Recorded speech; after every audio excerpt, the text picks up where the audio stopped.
Um, Good evening. Kauuwi lang 9:30 and then merong pumasok sa utak ko. Kasi bilisan 'to, eh. Kailangan dito talaga masanay tayo, eh. Bilisan siya, eh.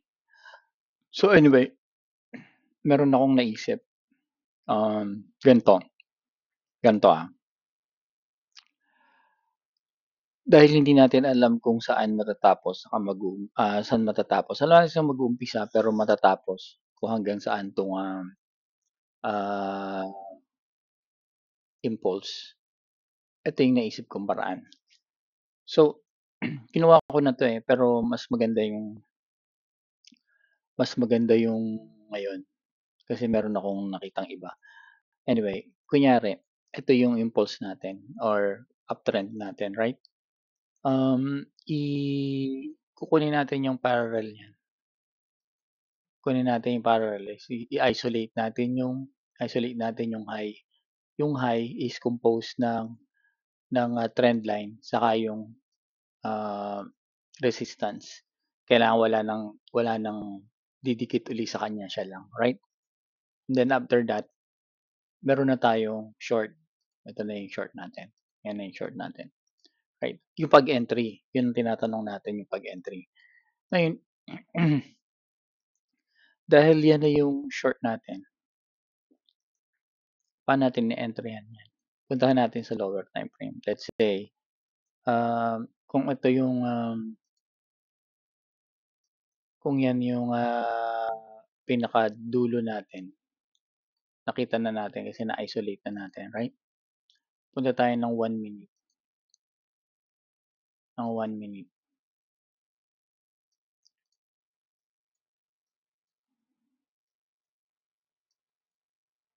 O 1 minute, 1 minute. To. So, ito yung dulo natin. Ito yung dulo natin. Ito yung resistance natin. Right here. So, paano natin ni-entryhan yan? Ganito yan. Kailan natin makakita ng ito. Di ba? Ito. So, ito yung resistance natin, right? Ito yung resistance natin. Uh, resistance. Ito siya. Pababayaan nyo lang yan. Pababayaan yung umabot ng dito sa oversold. Pababayaan nyo umabot ng oversold yan. Pagka umabot na ng oversold yan, ang kukunin nyo yung pullback. Right? So, ang pinakamababa dito, makikita mo naman. Yan. Pinakamababa dyan yun. So, yan yung second ko natin. Ito yung second line natin. So, ito yung first line mo. Ito yung second line mo. Ang hinahanap natin ito, which is oversold. Overbought. Nakikita natin sa overbought. Nandito yan. Overbought. Overbought. So, paano natin makukuha yung overbought? Um, pag nakita na natin to at meron tayong data, ang kailan natin yung pinakamataas na nag-touches dito sa overbought. Ipaparallel nyo ngayon to kung meron kayong data. And then, same thing, lalagyan nyo ng trend line. Right? Pag wala nang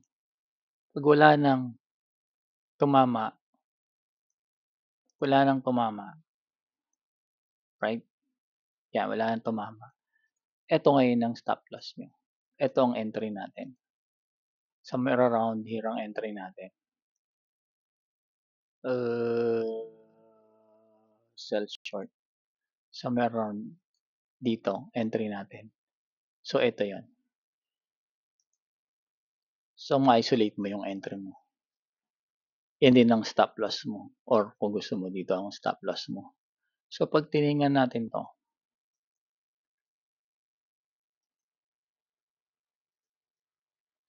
tingnan natin yan.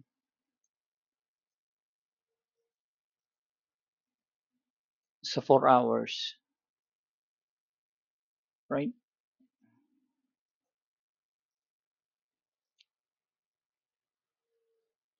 Ayan siya, 'di ba? Puwede niyong gawin sa any time frame. Like kunyari gawin natin 'tong remove natin. Kasi nasa 4 hours ka, so yung 45 pare-parehas lang 'yan ng, ah, higher high, higher high. So, kung ito higher high ng 4 hours, right? Hindi pa natin alam 'yan, hindi pa natin alam 'yan, Pero ginawa mo ng regression dito. Yung regression dito kunyari, 'yan regression. And then tinry mong i-isolate yung regression na 'yan. So alam mo yung low mo nandito, 'to, 'tong low mo. Alam mo yung low mo nandiyan, right? And then yung high mo, ire-regression mo, 'yan. So, i-isolate mo siya. So, sabihin natin ito nakita natin, 'yan.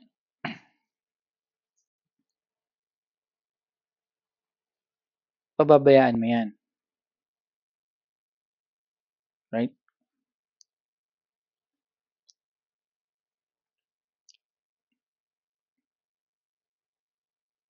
'Yan, pababayaan natin 'to. And then hanapin mo yung sa ilalim, yung tumama or puwede mo ring i-regression 'yan, 'di ba? So, ito ang entry mo pataas. Nakuha mo yung taas, kuha mo 'yan, kuha mo 'tong baba. Ito ngayon ang entry mo, 'yan. Kasi ito katapat niya sa oversold, 'yan. So, malakihan 'yan, 'di ba? I-isolate niyo lang and then hahanapin niyo 'to, hanapin niyo 'to, tatlong 'yan. So, same thing here, nakita mo na 'tong dalawa, ang hindi mo na lang nakikita, yung pangatlo, right? Yung pangatlo, nakita mo na 'tong dalawa, ito yung pangatlo mo, ayan. Ma-isolate mo naman 'yan, eh. Ibig sabihin niyan, bitin. So, makukuha mo din 'yan, ito, right? Isolate mo 'yun. Isolate natin 'to. So, nakuha natin ito. So, meron na tayong dalawa rito. Ito ngayon ang isolate natin, 'to, 'yan, right? Ito yung pinakamababa niya. Tumatama ba doon? Tingnan natin sa lower time frame. Makikita natin 'yan, lower time frame. So, siya yung pinakamababa.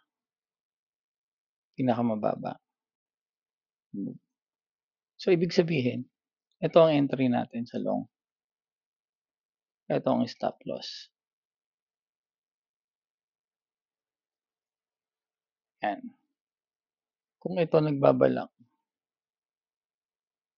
puwede nating i-isolate 'to. Kasi puwede tayong mag-entry dito, eh. So, i-isolate natin 'to sa lower time frame. Alam na natin 'yun. Ito na lang ang hindi natin sigurado, right? So, pupuntahan natin 'yan sa sabihin nating 1 minute, and diyan lang meron tayo, 1 minute,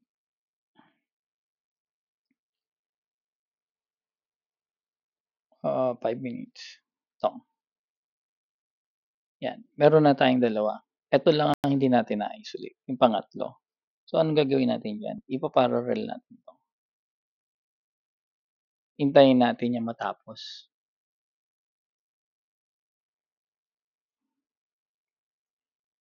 Hintayin natin niyang matapos. So, meron na tayong 3 points. Meron tayo dito Meron tayo noon. Meron tayo niyan. So, ang hinahanap na lang natin, yung overbought, yung last na overbought dito sa support. Pupuwedeng ito na yan or pupuwedeng mabiyak pa rin yan. Pero dahil nandito na siya sa gitna, I'm assuming yan yun. So, ngayon dito magha-high tayo, maglo-long tayo diyan. Hindi natin alam kung hanggang saan na aabot.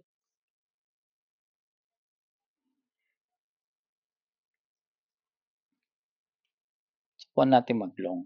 Pero ito kasi, pabagsak pa 'to. Hintayin natin 'tong bumagsak. Kasi ito na yung kuwan mo, eh. Ito yan, eh. Yan na yan, eh. 'Di ba? Hintayin mo lang yan pumasok, pumama dito. And then, dito dapat ang entry natin.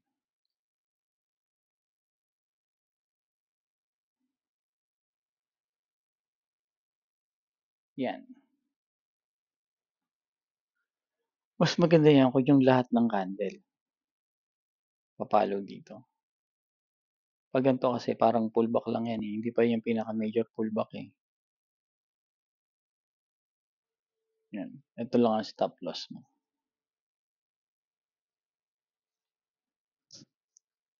Ito, major pullback yan. Ito lang ang stop loss mo. Yan lang ang stop loss mo.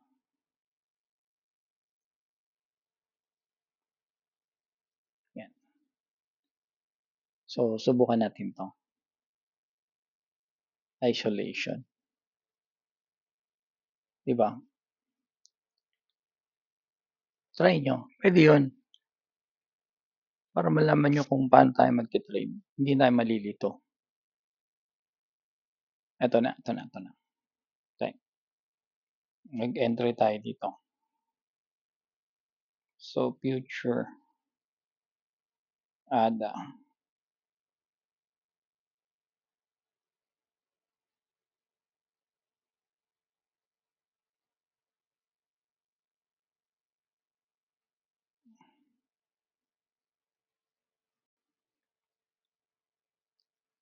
So, ito. Tignan muna natin yan. Kasi isa pa yan, eh. Alam mo na yon, alam mo na to. See? Siguraduhin natin na hindi na yan nababalik yan sa taas. Na hindi tayo bibitingin. So, isolate natin yan. Yan. Pwede na yan.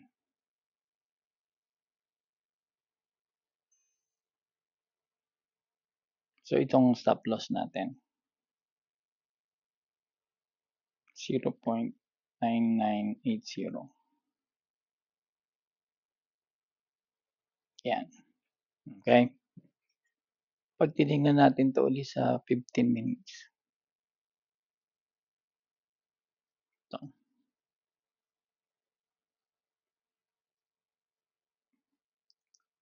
Pwede na yan hanggang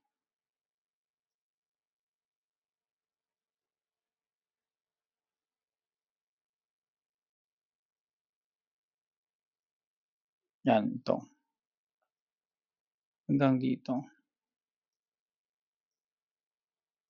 Yan. So, ang TP niyan,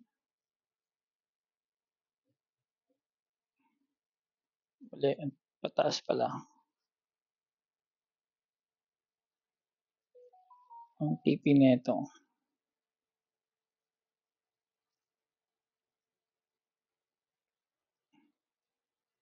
ito mga yan.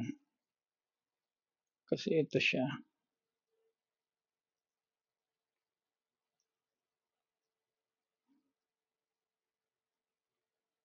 Yan. Subukan natin kung mag-work yan. Pero ganun lang yung pag-isolate. Right? Let's say sa 5 minutes tayo. 5 minutes.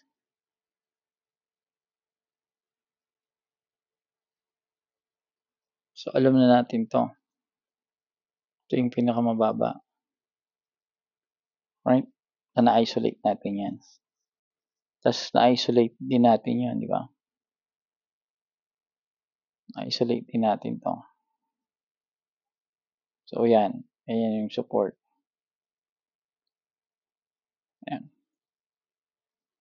Yung pangatlo, yun ang kailangan natin.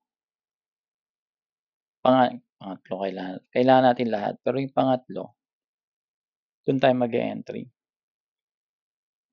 ng long. So, isolate natin yan. Isolate. Kunin natin to.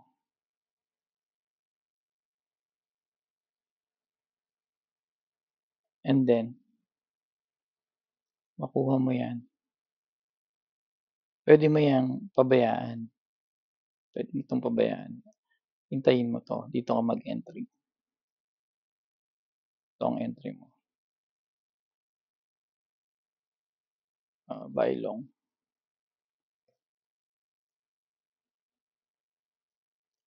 Right? Ayan o. Overbought, oversold, overbought, overbought. Ito. Ayan ang hinahanap mo. Yan tatlong yan.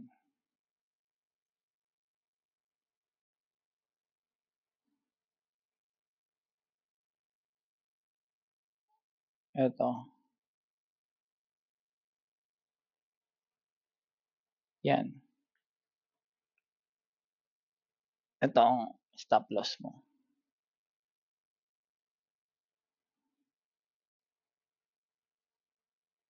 Or hanggang doon ka lang. Kung i-isolate mo siya. Lalagyan mo lang yan ng, isolate mo lang yan every time. And then, pag tumama na, to. Yan, sell ka na. Right? Okay, sana makatulong.